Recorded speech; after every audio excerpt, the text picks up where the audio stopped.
January is National Human Trafficking Awareness Month, and this morning we are getting a glimpse of the ugly and sadly growing industry from stories of survivors here in Metro Detroit and across the country.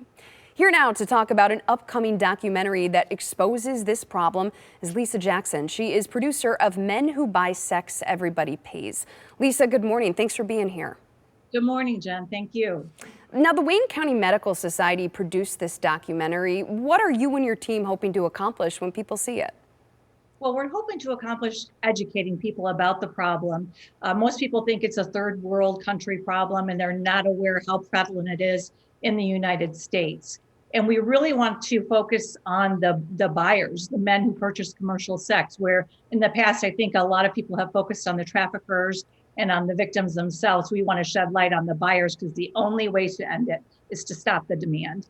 And speaking of buyers, this documentary's title is pretty hard to miss. Men Who Buy Sex, Everybody Pays. What do you mean when you say everybody pays? It's a problem that affects our whole society. When men purchase commercial sex, it actually drives up the demand for human trafficking, and it ensnares these vulnerable victims into human trafficking. The more demand there is, the more they're seeking out these young, vulnerable people. And the average age that people get into human trafficking or get trafficked is 12 to 14 years old. So it's really impacting our children. It's devastating to hear you say those numbers, 12 to 14, because that is just such a young age. And sadly, Lisa, we know that human trafficking is a problem in Michigan and right here in Metro Detroit. What did you learn over the course of making this film, and who did you consult on the research? Well, I learned I was in a bubble. I had no idea the problem was so prevalent across the United States. And talking to the victims, just the horrors that they go through being trafficked. I mean, you don't look at prostitution the same way. You look at the victims very differently once you go through this. And we did talk to many experts on the field, people who are out there trying to rescue prostitutes off the street, people who counsel men who purchase sex. So the gamut of experts on this documentary, and it really opens your eyes. And that's what we hope to do for the general public.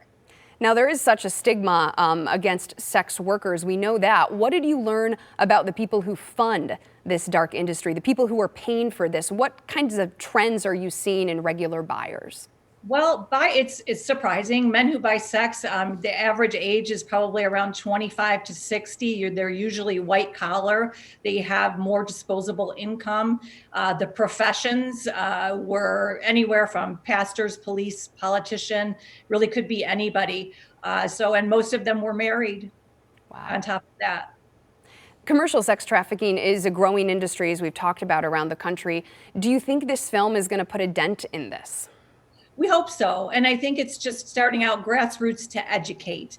It really takes the whole community to embrace this and understand it to make change so that maybe we can put some laws into effect to help stop the problem.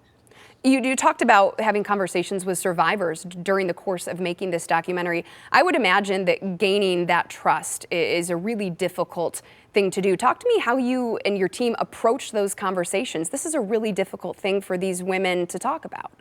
Well, first, I want to say that the people that we did talk to, they're just absolutely heroes. I don't think I could get up every morning and face the day knowing what they've been through. And it does take some trust, but they're very open to talking, and they're very open to helping stop the problem and giving back. So it wasn't as difficult. I think it was more difficult for me to hear what they've been through, because it is very heart-wrenching. Yeah, absolutely. And finally, Lisa, before we let you go, we've been seeing just little snippets of that documentary on our screen now, but when will the documentary be released in full to the public, and where can people go to see it? Well, we have a private premiere in February, on February 23rd, and then we're going to release it to the public. And we do have a Facebook page, Men Who Buy Sex Documentary is the name of the Facebook page. And I'm hoping you're going to hear more about that right after the premiere, where people can just go and download the link and watch it on their own. We really want to get it out to the masses. Lisa Jackson, producer of Men Who Buy Sex, Everybody Pays. Thank you for that insight, and thanks for taking the time to speak with us. Thank you, Jen. Of course.